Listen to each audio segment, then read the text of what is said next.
ဒီနေ့ညဘုံမဟောမတရားတော့နေစဉ်ရွေးချယ်စရာစိတ်ထားတစ်ခုနေစဉ်ရွေးချယ်စရာစိတ်ထားတစ်ခုနေစဉ်နေ့တိုင်းဒီရွေးချယ်စရာစိတ်ထားတစ်ခုနဲ့အမြဲတမ်းတွေ့ကြုံနေရရင်ဆိုင်ရကိုတိတိမတိတိရွေးချယ်မှုကတော့သူ့အတူဖြစ်တတိနေတဲ့ပုဂ္ဂိုလ်ကတော့မတိစိတ်ဆိုတဲ့အကျင့်ကသူ့သူရွေးသွားမတိစိတ်ဆိုတဲ့အကျင့်ဒီနေ့တတိတရားအခြေခံပြီးတော့အရွေးချယ်စရာတွေကိုစင်ကြင်သုံးသပ်ပြီးရွေးချယ်နိုင်ဖို့အတွက်အဓိကဟောကြားမှာဖြစ်ပါတယ်ကာဘောနဲ့စင်ချင်းပရမဆုံးတွေ့ရတယ်တရားနာပေးတဲ့အကြောင်းသူကြောင့်သားလေးအမကြခင်စံမှုပွဲတွေရောက်လာတော့အတန်းဆုံးဒီနေ့ပဲအဲ့ဒီမေကွန်းတွေအဲ့ဒီကိစ္စတွေဆောင်ရွက်နေတဲ့ဘမောခါတွေစကားစမ်းပြီးပြောမယ်အဲ့ဒါနဲ့စံမွေးပွဲဝင်ကြမယ်ကျောင်းသူကျောင်းသားတွေကားငယ်တဲ့သမီးတွေအဲ့ဒါစိတ်ကြရောက်ဒီကြားထဲမှာလည်းပဲအတန်းကျောင်းတွေမကြရောက်ဖြစ်ပါတယ်တရားဟောဖြစ်တယ်နောက်လင်းပေါ်တက်ခံပြီးဒီနားရကကြတော့စာသင်သားသံဃာတော်တွေနောက်ပြီးတော့စာသင်သားတိတ်ခါရှင်ဆရာကြီးဆရာလေးတွေနဲ့လည်းတွေ့ရတယ်သူတို့တွေလည်းပဲစံမှုဝဲတွေနဲ့မကြခင်တွေ့ကြနေစဉ်ဖြစ်ကြတဲ့စံမှုဝဲစံဝဲလောကကင်းလို့မရစံဝဲပွဲမရှိတော့တဲ့ပုဂ္ဂိုလ်တွေလည်းပဲဒါတချို့အိမ်တွေမှာဆိုရင်ကလေးတွေကိုကလေးတွေစံဝဲပွဲတွေရှိနေသေးတယ်ဘုံတို့ကိုယ်စံဝဲမရှိတော့ပေမဲ့ကိုယ့်ရဲ့တပည့်တွေ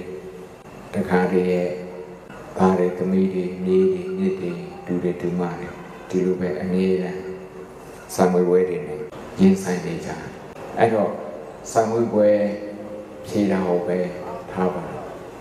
ယူပြီးတော့တွေးကြည့်ပါရွေးချယ်စရာတစ်ခုစိတ်ထားနေတယ်ကိုယ့်အတွက်ကိုကြည့်ပြီးတော့ငါစံဝဲအောင်မှဖြစ်မယ်ဘသူတရားစံဝဲအောင်တယ်အဲ့ဒီလိုကိုယ့်ကိုဘဟုပြုပြီးတော့တွေးတဲ့အတွေ့ဒါကတခုကိုယ့်အတွက်တွေးသူများတွေဘာအောင်လို့အတိမတ်ပြုခံရတယ်အဲ့လိုအတိမတ်ပြုခံရအောင်ဆိုပြီးတော့ကိုယ့်ကိုဘဟုပြုပြီးတော့ငါလည်းလူတစ်လုံးသူတစ်လုံးဖြစ်အောင်၄တန်းအောင်၈တန်းအောင်သူများလို့၈တန်းအောင်သူများလို့10တန်းအောင်သူများလို့တိုက်သူရောက်တော့အောင်ဘုန်းကြီးလောကမှာဆိုရင်လည်းပဲပရမီမင်းစံဝဲတွေနယ်လက်ကြီးတွေအောင်နောက်ဓမ္မစရိယတွေအောင်ဆိုပြီးတော့အဲ့ဒါမျိုးတွေ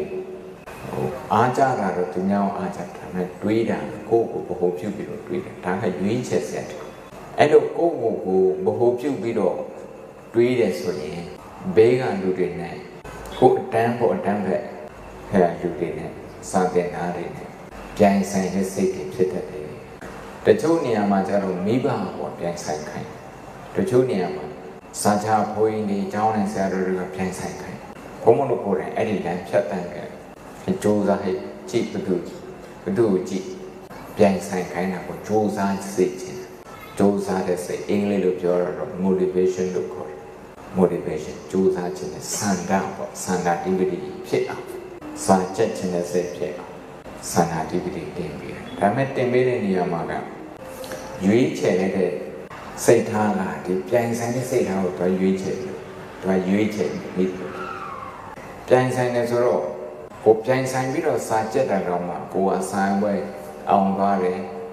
အစမင်းမြင်အောင်သွားတယ်ဆိုတော့မှကိုပြိုင်တဲ့လူနဲ့ပြိုင်တဲ့ညီလေးကျန်နေပြိုင်တဲ့ညီလေးကျန်အမှန်တော့ဘုန်းတို့ငယ်တော့ကိုကလည်းစာအများကြီးစူးစမ်းခဲ့တယ်အရင်စူးစမ်းပါကိုနဲ့အတန်းထဲမှာအတူတူတက်ခဲ့တဲ့သံဃာတွေကိုရင်ဒီရဟန်းတွေလည်းပဲအမှန်စူးစမ်းတာတွေညာပါမတိုက်ရရှင်ပြိုင်တဲ့အပားတွေနဲ့ဆိုရင်တိုက်ရရှင်ပြိုင်တဲ့ကိုနဲ့ပြိုင်ဘက်တွေဆိုရင်သူတို့အလောက်ထိစာကြိုးစားတာကိုယ်စိတ်ထဲမှာတခါမှမုရိဒာမှဖြစ်နေကိုကြိုးစားတာလည်းပဲသူတို့စိတ်ထဲမှာပိဋိဖြစ်မဲ့အနေအထားမျိုးရှိဖို့မရ ဘာဖြစ်လို့အချင်းချင်းပြန်ပဲအနေနဲ့ကြီးတာဟိုအင်္ဂလိပ်လိုပြောတော့ threat လို့ခေါ်တယ် THREAT threat ပြန်ပဲအနေနဲ့ဒီအဲ့ဒီစကားကိုခက်ရိုင်းဘာသာပြန်တော့ရန်သူအနေနဲ့မြင်လိုက်တာအဲ့ဒါကကိုယ့်အတွက်ဆိုပြီးတော့စာကြက်တယ်အဲ့ဒီလိုမဟုတ်ဘဲနဲ့နော်အတန်းကြောင့်တက်နေတဲ့သားငယ်လေးတွေသမီးငယ်လေးတွေဒါတို့သမီးတို့စာကြက်တဲ့နေရာမှာကိုယ့်ကိုကြော်ပြီးတော့အများကိုကြည့်လိုက်အများကိုကြည့်လိုက်အများကိုကြည့်တဲ့နေရာမှာပြဿနာကိုကြည့်ပါဗုဒ္ဓရဲ့အတွေးခေါ်ကပြဿနာကိုအခြေခံပြီးတော့တွေးသစ္စာ၄ပါးနဲ့မှာဒုက္ခသစ္စာဆိုပထမဆုံးလာတယ်အဲ့ဒါပြဿနာကိုပြောတယ်သမုဒယသစ္စာဆိုတော့ပြဿနာရဲ့အကြောင်းရင်းနိရောဓသစ္စာဒီပြဿနာဖြေရှင်းနိုင်တယ်လို့ယုံကြည်မဂ္ဂသစ္စာဒီပြဿနာကိုဖြေရှင်းဖို့ဖြေရှင်းအဲ့တော့စာချက်တော့မယ်ဆိုရင်ကိုယ့်ကိုကြော်ပြီးတော့မိသားစုတွေကြည့်မယ်အဲ့ဒါကြော်ပြီးတော့ရန်ကုန်မြို့သူမြို့သားတွေနဲ့အနေနဲ့ဆိုရင်ရန်ကုန်မြို့ထဲမှာတွေ့ရတဲ့ပြဿနာတွေကြည့်အဲ့ဒါပို့ပြီးတော့စွမ်းနိုင်ရင်တငယ်ချင်းတွေနဲ့ဆွေးနွေးမိဘနဲ့ဆွေးနွေးပြီးတော့တိုင်းပြည်ရဲ့ပြဿနာကိုကြည့်အဲ့ဒီတိုင်းပြည်ရဲ့ပြဿနာတွေကိုဖြေရှင်းဝိုင်းဝန်းပြီးတော့ထောင်တလန်းနေပြီးတော့ဝိုင်းဝန်းဖြေရှင်းပေးဖို့ဒီစာလေးချက်မယ်ဒါကဒုတိယရွေးချက်စရာနည်းနဲ့ဒုတိယစိတ်ဓာတ်ရူပဗေဒတို့ဓာတုဗေဒတို့ physics chemistry အဲ့ဒါတွေကြည့်မယ်ဆိုရင်တို့နိုင်ငံမှာဘာတွေလိုနေတော့တို့နိုင်ငံမှာဘာတွေလိုနေတော့လိုအပ်တာအဲ့ပြဿနာတွေကြည့်ဆေးပညာနဲ့ပတ်သက်တယ်ဆိုရင်လည်းဘုံဘုံကနောက်ကျတယ်နိုင်ငံပိတ်ထားတဲ့ခါကျအကြာကြီးပိတ်ထားတော့နောက်ကျတယ်အရင်တော့ကသူများရှေ့ရောက်နေတာမြန်မာလေကြောင်းဆိုရင်လည်းပဲ1950ကျော်တော့ဆိုရင်ဒီဘေးနားနိုင်ငံထိုင်းလေကြောင်းလို့ဘာလို့မရှိခင်မှာဘုံဘုံတော့နိုင်ငံကလေကြောင်းပိုင်အဲ့နောက်ပိုင်းမှာအကြောင်းမျိုးကြောင့်ကိုကနောက်ဆုံးသူများရှေ့သွားအဲ့ဒါမျိုးတွေဖြစ်ကိုနောက်မှဒီထောင်တဲ့စင်ကာပူလေကြောင်းလို့Cathay Pacificလေကြောင်းလို့ဟိုမနေ့တနေ့မှဒီထောင်တဲ့ကာတာလေကြောင်းဆိုမနေ့ကတကဘာလုံးမှာပထမဆုံးညာအဲ့တော့အဲ့ဒီပြဿနာတွေဒါစီးပွားရေးပြဿနာလည်းပါတယ်အသိဉာဏ်ပြဿနာလည်းပါတယ်သိဉာဏ်နဲ့ပြဿနာလည်းပါတယ်နောက်ပြဿနာတစ်ခုကဒီ1993ခုနှစ်ဘုံဘုံစင်ကာပူနိုင်ငံစရောက်93အခုဆိုရင်29နှစ်လောက်ရှိပြီစင်ကာပူနှစ်တိုင်းလို့ကြွားအဲ့တော့ချင်းရှိစင်ကာပူနိုင်ငံ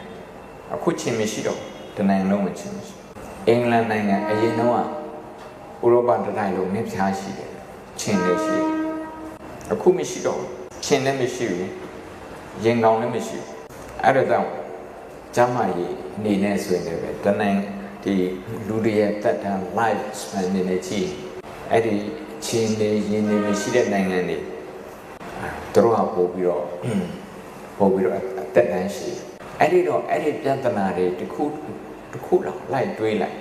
အဲ့အကြောင်းလိုက်တွေးအဲ့အကြောင်းတွေးပြီးတော့အဲ့ဒီပြဿနာကိုဝိုင်းဝန်းဖြေရှင်းဖို့အတွက်ငါစာချက်တယ်အဲ့ဒီလိုတွေးရင်အများအတွက်စာချက်တာအများအတွက်ကြိုးစားတာပါဠိလိုပြောတာတော့လောကထစရိယလောကထစရိယဘာတဲ့တော့လောကထစရိယအများအတွက်ရည်ရွယ်တာအများအတွက်ကြိုးစားတာတပ်ဖရာအလောင်းပေါ်ဒီတတ်ဖရာအလောင်းဒီစိတ်ထက်စာချက်တာတခုကကိုယ့်အတွက်ဆိုချက်တခုကြတော့အများအတွက်အများပြဿနာဖြေရှင်းပေးခြင်းခွေလေးတွေရဟန်းတော်လေးတွေစာချက်တဲ့ဆိုရင်လည်းပဲအချင်းချင်းပြိုင်ဆိုင်ပြီးတော့မာနတွေဖြစ်မဲ့စာကြောက်စိတ်တွေဖြစ်မဲ့စာတဦးနဲ့တဦးမေတ္တာတွေနဲစေမဲ့စိတ်ထားတွေထားမဲ့အစားငါတို့ဆွမ်းတကားကြီးဒီစာတွေကိုမလေးလာရဒါရန်ကုန်မြို့ထဲမှာတော့မှတလောက်ထိပညာရေးတွေကောင်းတဲ့မြို့မှာတော့မှဒီစာတွေဗုဒ္ဓဟောထားတဲ့တရားဗုဒ္ဓဟောထားတဲ့စာတွေလေးလာပြီးကိုယ်နှလုံးသားထဲမှာထားနိုင်ဖို့ငြိမ်းချမ်းရနိုင်ဖို့ဆိုတာကမလွယ်သေးဘူးတခြားမြို့နယ်မှာစာသင်တိုက်တွေလည်းနဲ့ဓမ္မရိကတွေလည်းနဲ့စာအုပ်ဆိုင်တွေလည်းနဲ့စာကြည့်တိုက်တွေလည်းနေတဲ့နိုင်ငံစာတတ်ပေတဲ့ဆရာတွေလည်းနေတဲ့နိုင်ငံမဟုတ်ပါဘူးဒီပြည်နယ်တွေတိုင်းတွေအဲ့ဒီနေရာတွေဆိုရင်တော်ရုံတန်းရုံဒီတရားတွေကိုတစ်သက်လုံးနေမှာတခါ ကောင်းဖို့တရားတစ်ခုနားနဲ့အောင်မနာဘူးတော့မြို့နယ်လေးတွေမှာတချို့ဆရာတော်တွေဆိုရင်ကျောင်းထန်ဖြစ်စာရင်းအများကြီးတင်လာတယ်ဒါပေမဲ့သူတို့မြို့နယ်လေးတွေမှာရိတ်တာမရှိတဲ့ခါကျတော့ကျောင်းထန်ဖြစ်ပြီးတော့တစ်ခါမှတရားမထမ်းဘူးအဲ့ဒါကြောင့်အဲ့လိုအခွင့်အရေးတွေမရသေးတဲ့အခွင့်အလမ်းတွေမရှိသေးတဲ့သံဃာတွေရော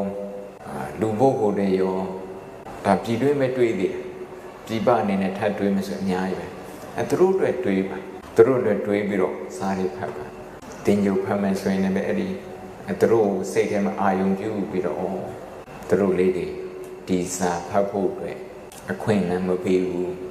ဒါကြောင့်ဒီစာသင်ခွင့်မရတဲ့လူတွေအားလုံးအတွက်ငါဒီစာကိုကောင်းကောင်းဖတ်ပြီးတော့နားလည်အောင်ဖတ်ပြီးတော့ဒီနေ့မှသူတို့ကိုဒီအသိဉာဏ်နဲ့သွားပြီးတော့ဖြန့်ဝေပေးမယ်ဒါဆိုရင်လောကထာစရိယာနဲ့အရှင်များတို့စာချက်တာတပိတော့ဒီအသိငယ်တော့မရှိခဲ့တဲ့အတွက်ကြောင့်မလို့စာချက်တာတစ်ခါအရန်ပင်ပန်းပါတယ်ဘာကြောင့်ပင်ပန်းနေဆိုတော့တပိတော့အခုမှသိဘုံမောင်အခုမှသိဘာဖြစ်လို့အဲ့ဒီဟာတွေအဲ့လိုဖြစ်တယ်ဒီစာအုပ်လေးက Siddhartha's brain ဆိုတဲ့တေရမင်းသားရဲ့အုံနောက်တေရမင်းသားရဲ့အုံနောက် The science of meditation mindfulness and enlightenment တရားထိုင်တဲ့သိပ္ပံတဲ့နောက်သတိပဋ္ဌာန်ဆိုတဲ့သိပ္ပံတဲ့နောက်ပြီးတော့တရားရခြင်းဆိုတဲ့သိပ္ပံဒီဟာလိုသိပ္ပံပညာတွေနဲ့ကြည်ညာဘန်ကောက်လေးစိတ်ကနေဝယ်လာတယ်ပြီးကြတဲ့နေ့ရက်ကဘန်ကောက်နေလာပြန်လာတဲ့ခါကျတော့ PhD လုပ်နေတဲ့ BNN ဆရာလေးတစ်ပါးအတွက်သူ့ရဲ့ PhD စာရန်နဲ့ဆက်ဆက်နေလို့ဝယ်လာပြီးတော့လက်ဆောင်ပေးလိုက်တယ်စာမျက်နှာ83ပါဒီမှာပြထားတဲ့ရုပ်ပုံကဒါအုံနောက်ပုံဘယ်လိုစိတ်ထားရှိရင်အုံနောက်ရဲ့ဘယ်နေရာကအလုပ်လုပ်တယ်ဆိုတာဒါလေးပြောတယ်ဒီထဲမှာပါတဲ့တိပ္ပဉာဏ်ရှင်တွေပြောထားတဲ့စိတ်ထားနဲ့အုံနောက်အကြောင်းဆက်ဆက်ပုံကြောင့်ပြောမယ်ဆိုရင်ကိုယ်အတွက်တွေးတဲ့လူကကြောက်စိတ်ပုံများတယ်ကိုယ်တွေတွေးလို့ကြောက်စိတ်ပုံများစာတန်းရေးတယ်ဆိုရင်ငါအတွက်ပဲတွေးဟိုအများနောက်လာနောက်ဒီကိုဘွဲရဖို့အတွက်ပဲတွေးတယ်ဆိုရင်ဘာဖြစ်သွားဆိုငါဖြစ်သွားတယ်ငါကိုဘို့ဖြုတ်ပြီးတော့ကိုယ့်ကိုဘို့ဖြုတ်ပြီးတော့တွေးတယ်အဲ့လိုမဟုတ်ဘဲနဲ့ဒီစာတန်းကိုရေးတာနောက်လာနောက်သားတွေဒီစာကိုဖတ်တဲ့လူတွေအသိဉာဏ်တစ်ခုရပါစေအဲ့ဒီအသိဉာဏ်နဲ့အများကျိုးအတွက်ဆောင်ရွက်နိုင်ပါစေဒီစိတ်ထားတဲ့ခါကျတော့စိတ်ကအတက်ကြမရှိတော့ဘူးအများအတွက်တွေးတဲ့ခါကျတော့ရှေ့ကအုံနောက် hippocampus ဆိုတဲ့အုံနောက်ပြီးတော့ ACC ဆိုတဲ့အုံနောက် anterior cingulate cortex ဆိုတဲ့ဒီရှေ့ပိုင်းအုံနောက်တော့အလုပ်လုပ်တယ်အများအတွက်တွေးတယ်ပေါ့ဒီရှေ့ပိုင်းအလုပ်လုပ်ရင်ဒီရှေ့ပိုင်းမှာသူကမှတ်ဉာဏ်နဲ့ပတ်သက်တယ် memory နဲ့ပတ်သက်တယ်အုံနောက်ကဒီရှေ့မှာရှိတယ်ဒါစေတစာယုတ်ခစိတ်တစစိတ်ဓာတ်နဲ့ယုတ်နဲ့စိတ်သဘောထားနဲ့အုံနောက်ဆိုတဲ့ယုတ်နဲ့ဒီနှစ်ခုဆက်ဆက်နေဒါအဘိဓမ္မာတော့နှစ်ပေါင်း2600ခန့်ဟောတာတော့ဒီနေ့မှာပြီးခဲ့တဲ့နှစ်ပေါင်း10နှစ်ကျော်20လောက်တိပ္ပံပညာရေးကခက်ချလို့လိုက်တရားထိုင်တဲ့ပုဂ္ဂိုလ်တွေကိုတရားထိုင်တဲ့အချိန်မှာသူတို့အုံနောက်ဒီ fMRI နဲ့ဓာတ်ပုံတွေရိုက်တာစိတ်မြင်တဲ့ပုဂ္ဂိုလ်ဆိုရင်အုံနောက်ရဲ့ဘယ်နေရာမှာအလုပ်လုပ်တယ်ဟိုကြောင်းစိတ်ဖြစ်နေတဲ့ပုဂ္ဂိုလ်ဆိုအုံနောက်ဘယ်နေရာမှာအလုပ်လုပ်တယ်စိတ်ဖိစီးမှုအများများတဲ့ပုဂ္ဂိုလ်စားပွဲကြောင်းတွေ့စိတ်ဖိစီးမှုအများဖြစ်နေအုံနောက်ရဲ့နောက်မှာအလုပ်လုပ်တာတဲ့အမီဂဒလာဆိုနောက်မှာလုပ်နောက်ကအုံနောက်ဒီနောက်ကအုံနောက်ကတော့အန္တရာယ်ပဲကြည့်နေရတယ်ဘယ်နေရာပဲကြည့်အန္တရာယ်ပဲကြည့်ဒေါသအရင်ခံတဲ့စိတ်လို့ခေါ်တယ်ဒေါသအခြေခံတဲ့စိတ်ဒေါသမှုစိတ်ပေါ့နော်စာစကားနဲ့ပြောရင်တော့မြန်မာစကားနဲ့ပြောရင်တော့စိုးရိမ်စိတ်အခြေခံတဲ့သဘောထားပြီးကြောက်စိတ်အခြေခံတဲ့သဘောထားပြီးလို့ခေါ်တယ်ဒါကြောင့်ရွေးချယ်စရာတစ်ခုစာချက်တဲ့နေရာသာသနာတော်တစ်ခုလုံးအတွက်နောက်ပြီးတော့ဝေနေရတဲ့အတွက်သူတို့တွေတွေးပြီးတော့ဒီစာလေးဖတ်အဲ့ဒါဆိုရင်ဒီစာကိုဖတ်တဲ့နေရာမှာပို့စိတ်ဝင်စားကိုယ့်အတွက်ပဲကြည့်ရဆိုရင်တော့မေခွန်းတွေပဲလိုက်ကြည့်မေခွန်းတွေပဲလိုက်ကြည့်ပြီးတော့အဲ့ဒီမေခွန်းဖြေနိုင်ဖို့အတွက်ပဲလိုက်ဖတ်တဲ့ခါကျတော့စာလည်းမတက်ဘူးစာလည်းမကြည့်မိဘတွေအနေနဲ့လည်းပဲရွေးချယ်စရာလည်းရှိတယ်ကိုယ့်ရဲ့သားသမီးတွေမိဘအတီးတီမိဘတွေဆရာတွေပေါ့ရွေးချယ်စရာလည်းရှိ ဒါနေစဉ်ကိုသားသမီးတွေစာမွေးစာလုပ်နေတာအကြောင်းတက်နေတာအဲ့ဒါသူတို့ကိုထောက်ပံ့တဲ့အခါအားပေးတဲ့အခါပြောဆိုဆုံးမတဲ့အခါမှာကိုယ်မှလည်းပဲရွေးချယ်စရာစိတ်ထားတစ်ခုရှိတယ်တခုကတော့သူတို့ကိုပြိုင်ခိုင်းတယ်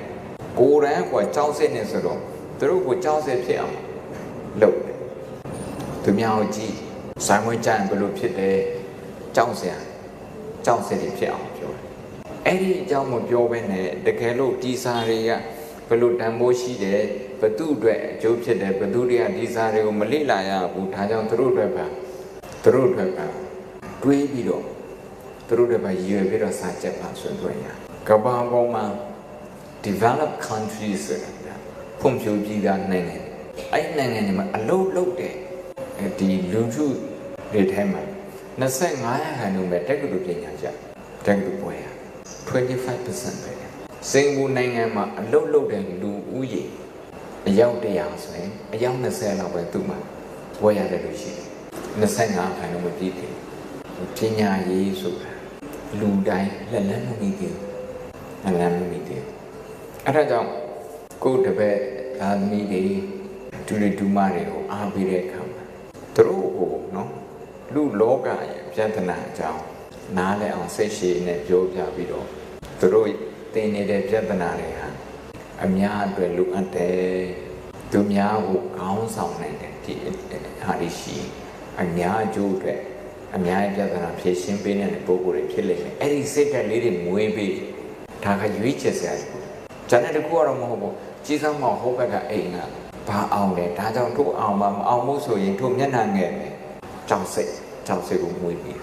ရန်တိုက်ပြေးတာပေါ့ဘေးကအိမ်ကိုကလေးရန်တိုက်စာတင်တိုင်းဆိုရင်လည်းဟုတ်ဘက်ချောင်းကိုကြည့်ဟုတ်ဘက်ဆိုင်လည်းကြည့်တို့ကဘာရတယ်ကိုတပည့်ကိုမခံနိုင်တဲ့စိတ်ဖြစ်အောင်မခံနိုင်တဲ့စိတ်ဆိုတာဒေါသပဲတာနာပေါင်းမှာတော့မှအဲ့လိုဖြစ်နေတယ်စံမွေးပွဲရဲ့ဖိအားတွေဂျားထဲမှာတို့များရဲ့စိတ်ထားမြင့်အားနေပြီးတော့နှိမ့်သွားမှာဆိုဗုဒ္ဓတရားတော်နဲ့နီးပိုင်နဲ့ဝေးလို့ဖြစ်သွားမှာဆိုစိတ်ထားနေတယ်မနဲ့အဲ့ရထားလာတဲ့ခါမှာသမင်းစားတယ်ဆိုတော့သမင်းစားတဲ့ခါမနဲ့စားတဲ့ခါရှာကတော့မနေ့ကစားတဲ့စားသူကမစားချင်ရှာကအရာသာခံနေတာဆိုရင်24နာရီပဲသူခံအရာသာခံနေကြပြီးရင်အဲ့ဒီမနေ့ကစားခဲ့တဲ့စားပြန်စားရင်သူမစားချင်ဘူးအဓိကတော့စိတ်အကျင့်ကအလုပ်ပါတယ်ဘာဖြစ်လို့တော့ဆိုတော့ဒါဒီအရာသာနောက်ကိုလိုက်နေလို့နောက်ပြီးတော့အဲ့ဒီဒါကပါဟင်းဆိုပြီးတော့ဒီဟင်းကဘယ်လိုပုံစံအဲ့ဒီအမြင်တွေကိုကြည့်ပြီးတော့ပြညတ်တွေတင်ထားတာပေါ့စာစကားနဲ့ပြောရင်ပြညတ်တွေတင်တာအဲ့ပြညတ်မှာကိုကပြညတ်နဲ့သွားပြီးတော့ရန်ဖြစ်နေဒါဆိုမစားချင်အဲ့ဒီအချိန်ကိုကပြညတ်နဲ့ပဲတွေးပြညတ်နဲ့ပဲရန်ဖြစ်တယ်ဒီခန္ဓာကိုယ်ကလိုအပ်ချက်ကိုတွေးတာဆိုအဲ့မတွေးပါခန္ဓာကိုယ်ကလိုအပ်တဲ့ protein ဓာတ်တွေဗီတာမင်မျိုးဗီတာမင် D ဗီတာမင် E ဗီတာမင် C တန်ဓာတ်တွေအဲ့ဒီကြောင့်တွေးလာဆိုမတွေးဒါကြောင့်ဒီနေရာမှာကိုယ့်ရဲ့ခန္ဓာကိုတနာတဲ့စိတ်အာဟာရမရှိရင်မစားရဒီမနဲ့စားမစားရင်အလုံးမသွားနိုင်အလုံးသွားဖို့နေတာအိမ်မှာရှိတဲ့အလုံးတော့မလုံးနိုင်တန်ဃာတွေဆရာလေးတွေဒီတိုင်းပဲ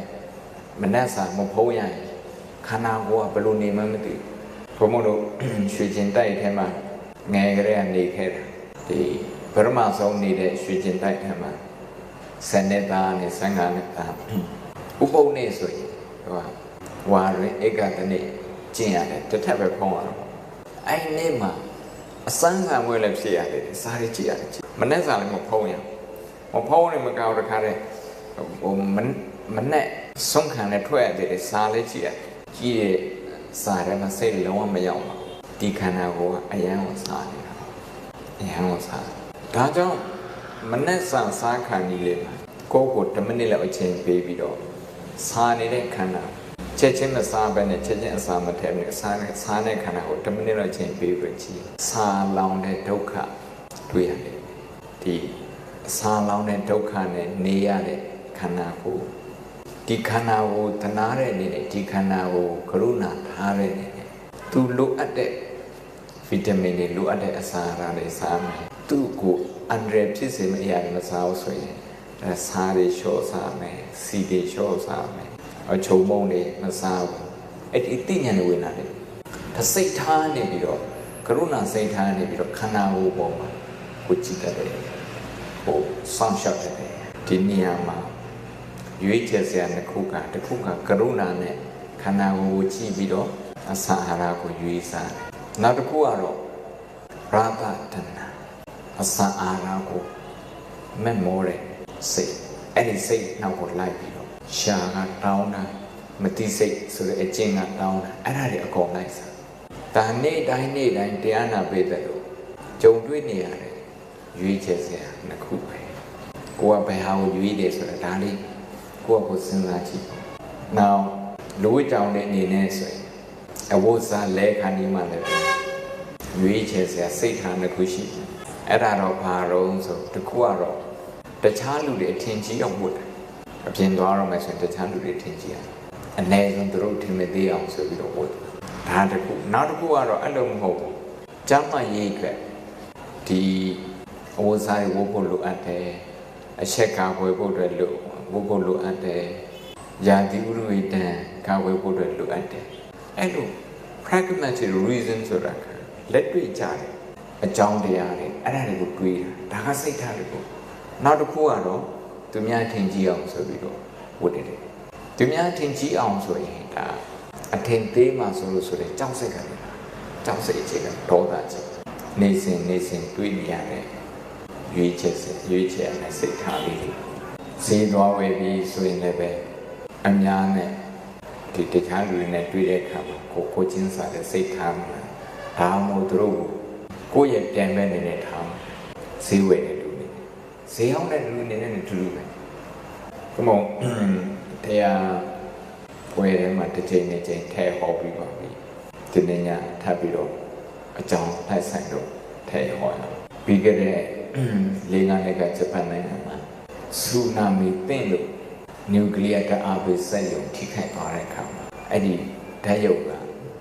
နျူကလ িয়ার ဓာတ်တွေယူစီးတဲ့ခါကျတော့ယူတဲ့ခါရေတွေအဲ့မြို့မှာရှိတဲ့ရေတွေသုံးလို့မရတောက်လို့မရအန်တေရှိအဲ့ဒါနဲ့တခြားမြို့တွေကရေတဲလာတော့တဲလာပြီးတော့သူတို့စူပါမားကတ်ထဲမှာထည့်ထားအဲ့ဒါလူတွေသွားပြီးတော့ရေဝယ်တဲ့ခါမှာတန်းစီတဲ့အရှိတယ်ရှိတယ်မှာအရန်ရှိတယ်တန်းစီစူပါမားကတ်တိုင်းဆိုမားကတ်မှာရေအရှိတန်းစီစူပါမားကတ်ထဲရောက်လဲရောက်တယ်တယောက်ကိုတပလင်းပဲဝယ်တယ်ဟိုမှာစာရေးထားလို့မဟုတ်ပလိတ်ဆောင်နေလို့လည်းမဟုတ်သူတို့တွေ့တာအော်ဒီမှာလူတွေအများကြီးစောင့်နေတယ်အဲ့ဒီအတိလေးဝင်ပြီးတော့တပူးပဲဝင်လူတိုင်းတပူးပဲအဲ့ဒီမှာတာဝန်ထမ်းဆောင်ကြတဲ့စစ်တမ်းမှုတရားကဘုံဘုံပြောကြတယ်ဘုံမလေးကိုဒါလေးဖြတ်ပြောကြတယ်ဘုံဘုံဂျပန်နိုင်ငံမရောက်ဘူးဆိုလိုတာကဈေးသွားဝယ်တဲ့အခါမှာဒီလိုပဲငါလိုပဲသူများတွေဒီပစ္စည်းတွေလိုတယ်ဆိုပြီးတော့အဲ့ကိုချင်းစာစိတ်ထားအဲ့လိုမဟုတ်ဘူးဆိုရင်ဈေးလာဝယ်တဲ့တခြားလူတွေကိုရန်သူနေနဲ့မြင်ပြီးတော့ကိုရသလောက်အဲ့ဒီပစ္စည်းတွေကိုပိုက်ဆံပို့ပြီးတော့လည်းဝယ်မယ်အကုန်လုံးဝယ်တယ်တခြားလူတွေမတွေးတော့ဘသူတွေနဲ့တည်မှာပြီးတော့အဲ့စိတ်ထားမျိုးထားအများအတွက်တွေးတတ်တဲ့ကိုချင်းစာစိတ် empathy လို့ခေါ်တယ် empathy လို့မေတ္တာတရားကရုဏာတရားထဲမှာဒါစိတ်ထားတစ်ခုနောက်စိတ်ထားတစ်ခုကတော့သူ့နဲ့ဆန့်ကျင်ပဲဒေါသကြောင့်စိတ်ဒါလေးတွေနေ့စဉ်တွေးကြုံနေရတယ်တရားနာပိသတ်တို့ဒါကြောင့်ကရုဏာလေ့ကျင့်ထားတယ်ထမင်းစားခါနေမှာကိုယ်ခန္ဓာကရုဏာဖြစ်လိုက်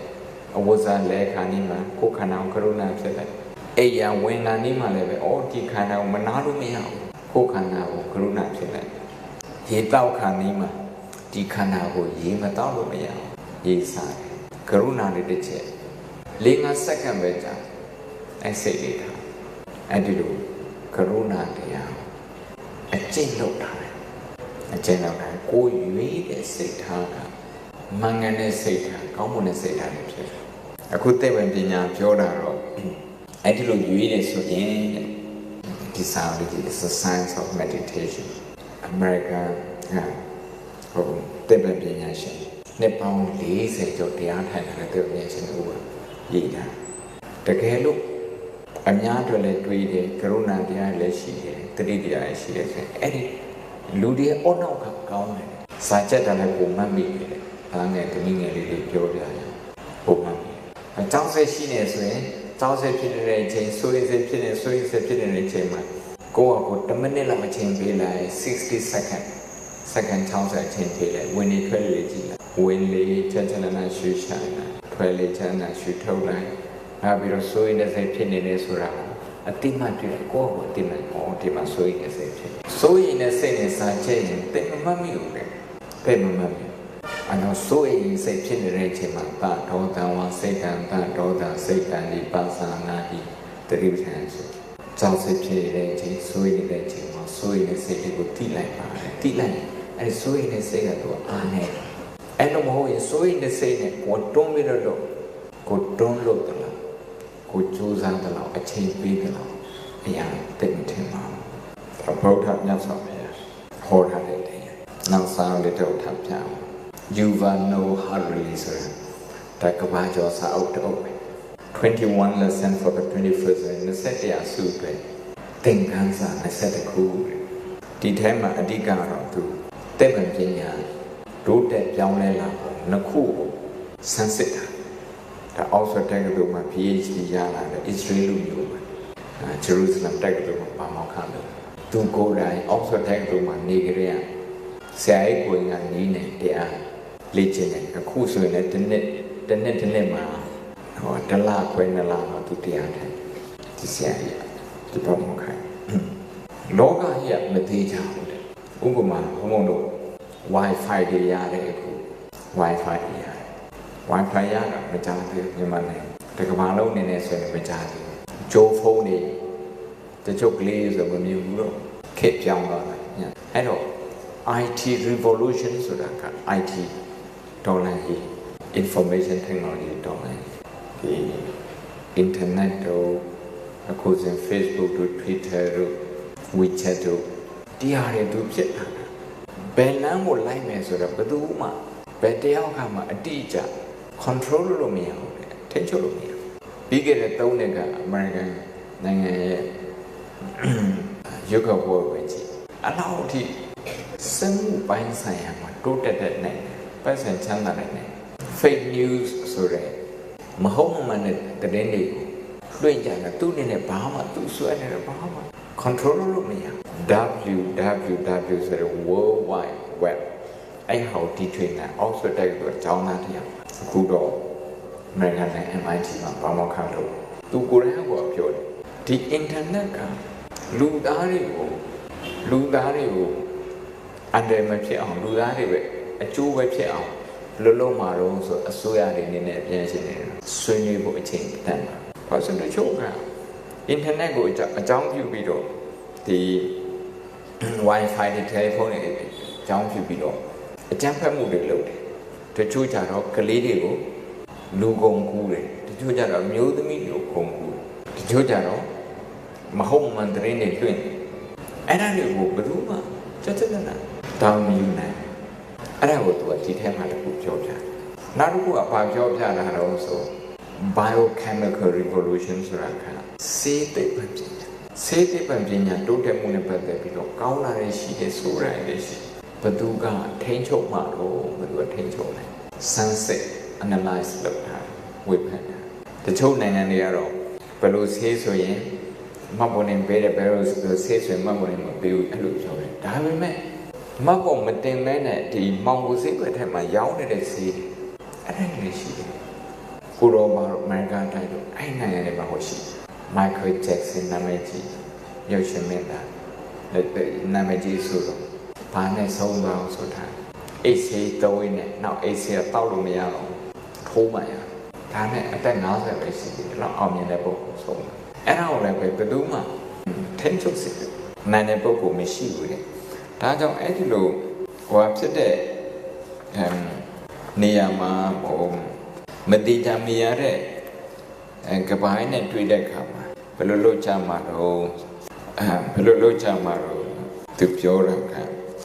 20ခုမြောက်သင်ခန်းစာနဲ့ဆို meditation ဒီကြားမှာစိတ်ကိုတည်နေအောင်ထားပါကြောက်စိတ်မလွန်ဖို့လုပ်ပါပုံနိုင်ငံကဒီနေ့ဒီအင်္ဂလိပ်နဲ့2020ထဲမှာဘာဖြစ်မယ်ဆိုတော့ကိုမသိပါဘူးနိုင်ငံကောင်းဆောင်တွေလည်းအတိအကျမသိပါဘူးအကောင်းဆုံးဖြစ်အောင်ပဲအားလုံးဝိုင်းလုပ်နေတယ်အားလုံးသိတဲ့အတိုင်းမနေ့ကဒီနယ်သာနိုင်ငံအပြည်ပြည်ဆိုင်ရာတရားရုံးကဘုံဘုံနိုင်ငံကိုဖောက်ဖျက်ညာဆွတ်ဆွဲ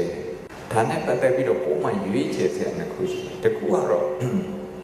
စိတ်ဆိုးပြီးတော့ဒေါသဖြစ်ရင်အဘိဓမ္မာမှာကြောက်စိတ်နဲ့ဒေါသစိတ်ဆိုးတာနဲ့ဒေါသဆိုရင်လည်းဒေါသဒါလေးကိုသတိပြုဖို့လိုတယ်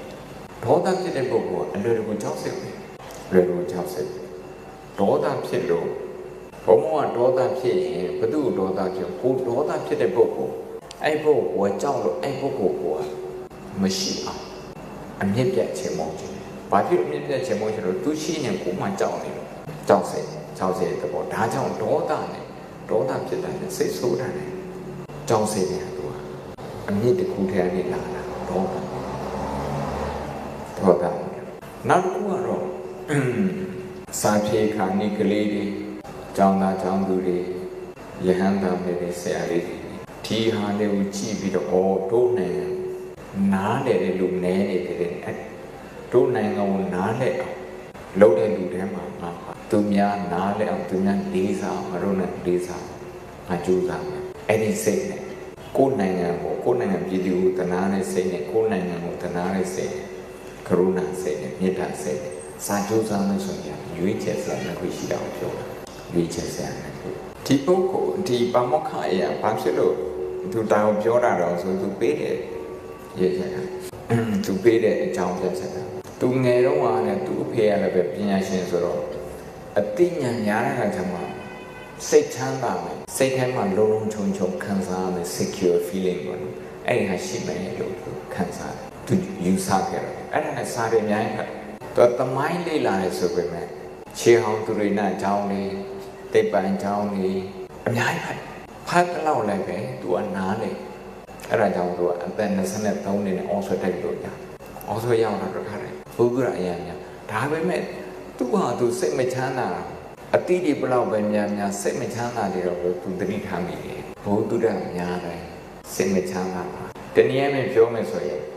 အထွေထွေဘုရားများတာနဲ့အတိပညာဒီအမှန်မှန်ကိုဆုံးဖြတ်တတ်တဲ့ပညာစိတ်ကိုငြိမ်းချမ်းအောင်ထားတဲ့ပညာဒီပညာကဒီနှစ်ခုကတခြားစီပါလားဆိုသူတတိပြုမိတာအဲ့ဒါနဲ့သူ့ရဲ့တငယ်ချင်းတရားအော်ဆိုတိုက်ရသူ့တငယ်ချင်းတရားကတရားဘာထိုင်ကိုကတော့သူပြောတယ်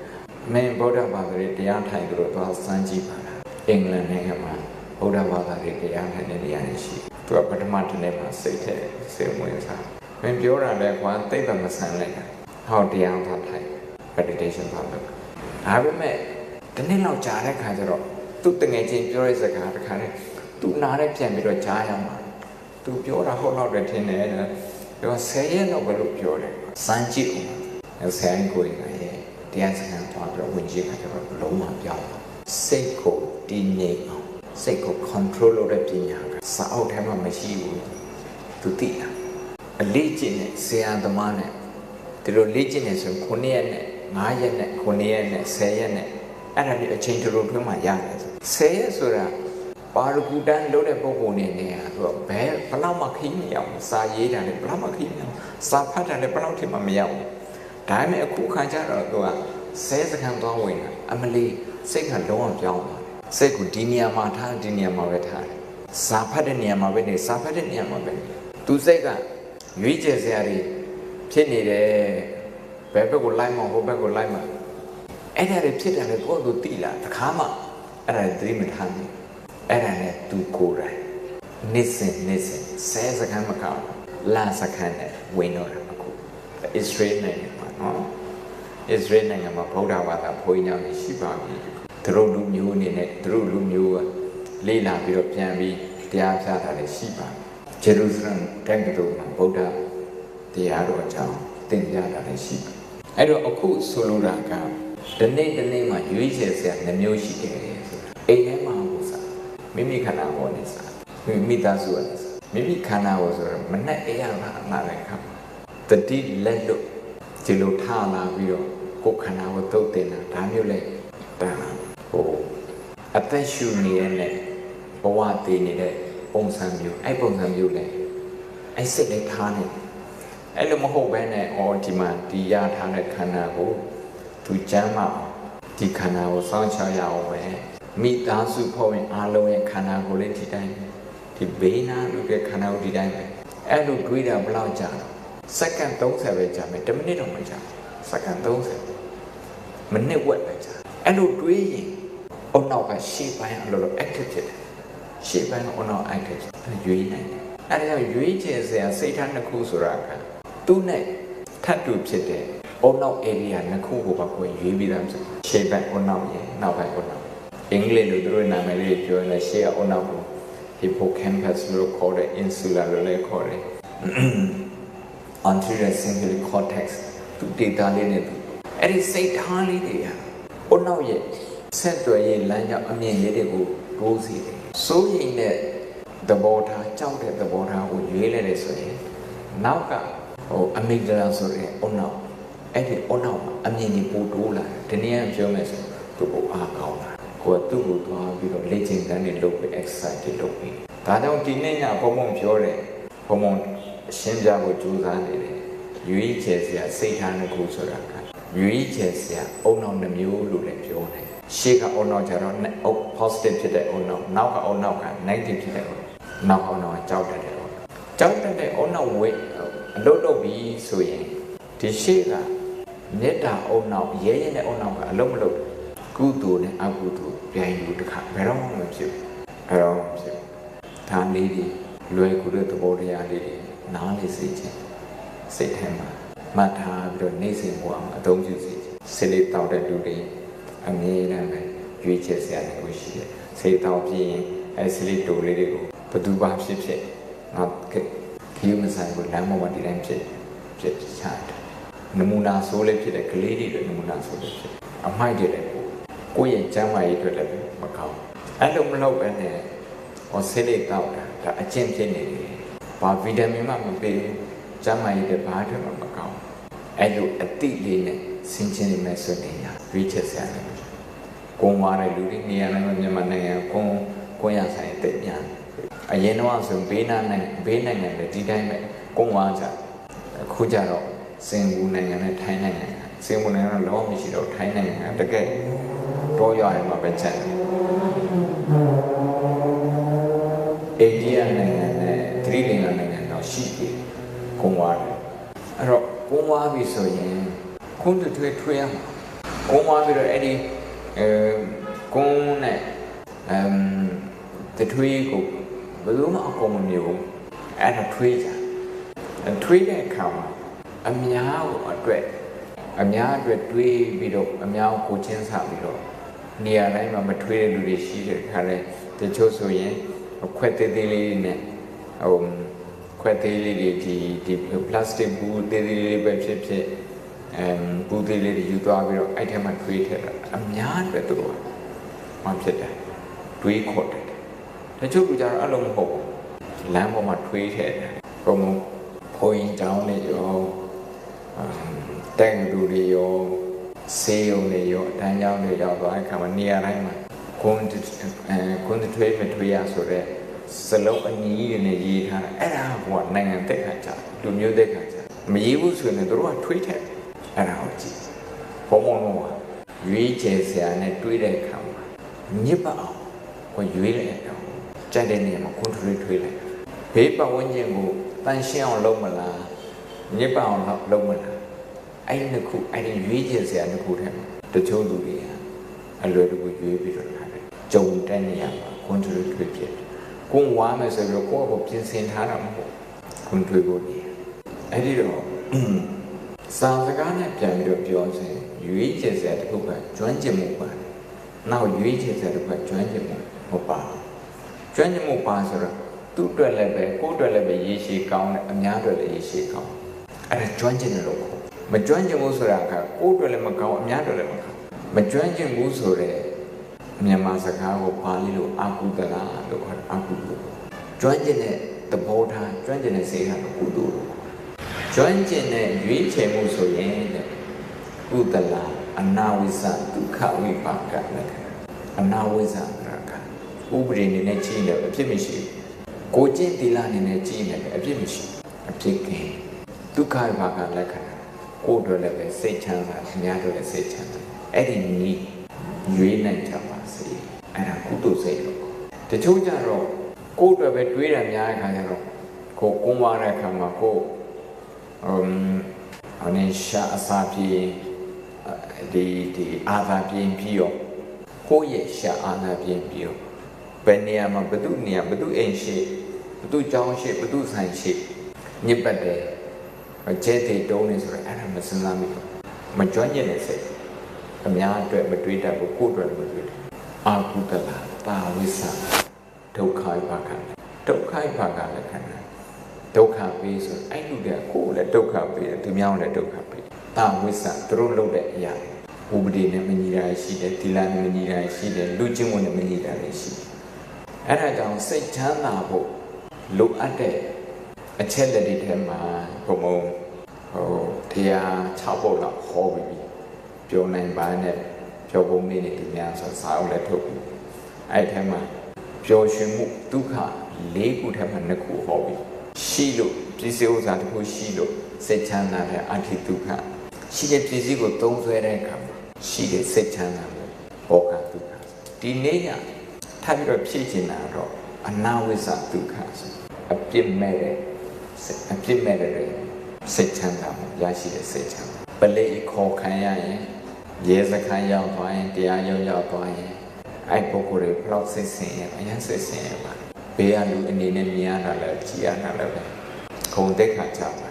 ဒါကြောင့်ဘုရားမြတ်စွာဘုရားကသီလလုံးချောအောင်ဥပဒေလေးစားတဲ့ပုဂ္ဂိုလ်ဖြစ်အောင်ဘာလို့ရမှာတော့ကရုဏာထားအများအတွက်တွေးရအများအတွက်တွေးတဲ့ကရုဏာရှိသီလတွေအလိုလိုလုံးချောပါဏာတိပါရသူတို့ဘာကိုမနစ်ဆက်အနိုင်မကျင့်သူများကိုတနာတဲ့ပုဂ္ဂိုလ်ကအလိုလိုနေနဲ့ကြောက်စိတ်တွေပြောင်းကရုဏာကိုတောပနာစရတဲ့လှပါတဲ့စိတ်တဲ့လှပါတဲ့နှလုံးသားသူကကျွမ်းကျင်တဲ့သဘောထားကရုဏာဇီဝရေးလုပ်ငန်းရှင်တွေလည်းဒီတိုင်းပဲကိုယ့်ရဲ့ပြန်ဘက်ကိုကြည့်ပြီးတော့စိုးရင်စိတ်တွေကြောက်တဲ့စိတ်တွေနေစဉ်နေတဲ့အားပေးနေတယ်ဒါကရွေးချက်ဆက်တယ်နောက်တစ်ခုကတော့သူတို့မှလည်းပဲငါတို့လိုပဲဝန်စားပဲရှားစားနေတာတို့အရေးကြီးတာပါအရေးကြီးတာလဲဆိုတော့တို့ရဲ့ customer တို့ရဲ့ဖောက်တယ်တို့အဆင်ပြေစေဖို့အရေးကြီးတို့ပြဿနာပြေလည်စေဖို့အရေးကြီးတယ်ဆိုပြီးတော့ကိုလုံတဲ့လုပ်ငန်းကိုရဲ့ customer ရဲ့ဖောက်တဲ့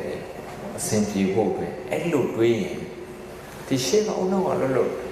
ပြန်ပဲအကြောင်းတွေးနောက်ကအုံနောက်အမိန့်ကြားလို့ဒေါသပဲဖြစ်တယ်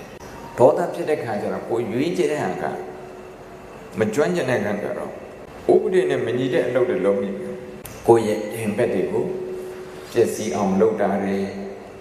ဥပဒေနဲ့မညီတာတွေသူတို့ကိုခြေတလန်းဒိုးပြီးတော့ကိုရှေ့ရှောင်းနိုင်အောင်ဆိုပြီးတော့ဒုစရိုက်တွေလုပ်တာအဲ့ဒါမျိုးတွေလုပ်ဖြစ်ဘာဖြစ်လို့လုပ်တာတော့ဆိုတော့ကိုရဲ့ပြန်ဘက်ကိုပဲသွားကြည့်ခောက်ဆွဲဆိုင်နဲ့ဆိုင်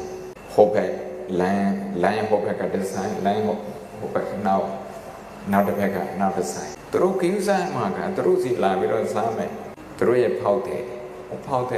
ပိုက်စားပြီးတော့လာစားတာဒီစားမစားရရင်သူတို့မလှုပ်ရှားနိုင်ဘူးအလုံးမလုံးနိုင်ဘူးကောင်းအောင်မတွေးနိုင်ဒါကြောင့်အဲ့ဒီစားလောင်တဲ့ဒုက္ခတွေရော့နေပါစေဆိုပြီးတော့အဲ့ဒီကရုဏာစိတ်နဲ့ကိုယ့်ရဲ့ခောက်ဆွဲကိုချက်ပြုတ်ပြီးတော့ရောင်းတယ်ကုသိုလ်ဖြစ်ပိုက်ဆံလည်းရတယ်ကုသိုလ်လည်းရတယ်ဘာဖြစ်လို့လဲဆိုတော့ရွေးထားတဲ့စိတ်ထားကျွမ်းကျင်တဲ့စိတ်ထားမှာတော့ကုသိုလ်စိတ်ထားအဲ့လိုမဟုတ်ပဲဟိုဘက်ဆန်ရတော့ဟောက်တယ်ဝင်တယ်မခီးတို့စီကမဝင်သေးဘူးဆိုပြီးတော့အဲ့ဒီအကြောင်းတွေတော့တွေးပြီးတော့စိတ်ထဲမှာကိုယ့်အကိုကြောက်စိတ်ငွေစိုးရင်စိတ်တွေမွေးရင်ဟိုဘက်အလူနဲ့သွားပြီးတော့ပြန်ဆိုင်ကိုယ့်ဟာကိုစိတ်မထားတတ်တာကျွမ်းကျင်တဲ့စိတ်မဖြစ်တာအလိုလိုနေ ကြောက်စိတ်ရှိနေတဲ့လောကကြီးထဲမှာလူလောကကြီးထဲမှာကြောက်စိတ်ကိုနေတက်တက်ရွေးပြီးတော့အောင်ပြီးဒါကြောင့်တရားနာပိသတို့နေစဉ်နေတိုင်းနေရာတိုင်းမှာစာဝတ်နေရေးကျမ်းမာရေးအလုပ်သွားလုပ်တာရောအိမ်မှာနေတာရောလမ်းပေါ်မှာဒီတိုင်းတနေရာသွားတာရောကားပေါ်မှာထိုင်တာရောဘတ်ကားပေါ်မှာထိုင်တာရောလမ်းလျှောက်တာနေရာတိုင်းမှာတယ်လီဗီရှင်းကြည့်ကြရစားရွေးချယ်စရာစိတ်ထားနှမျိုးအမြဲတမ်းရှိရွေးချယ်မှုမှန်ကန်ပါစေကျွမ်းကျင်မှုတွေရှိပါစေတတိတရားခြေခံကရုဏာတရားခြေခံပြီးတော့ရွေးချယ်မှုတွေမှန်ကန်ပါစေမှန်ကန်ပြီးတော့မိမိကျိုးသူပါကျိုးတို့၍တဲ့ဘုဆံရွေးနိုင်ကြတဲ့ပါရမီရှင်များဖြစ်ကြပါအာဒီတာဒီတရားတွေစေတူရပြည့်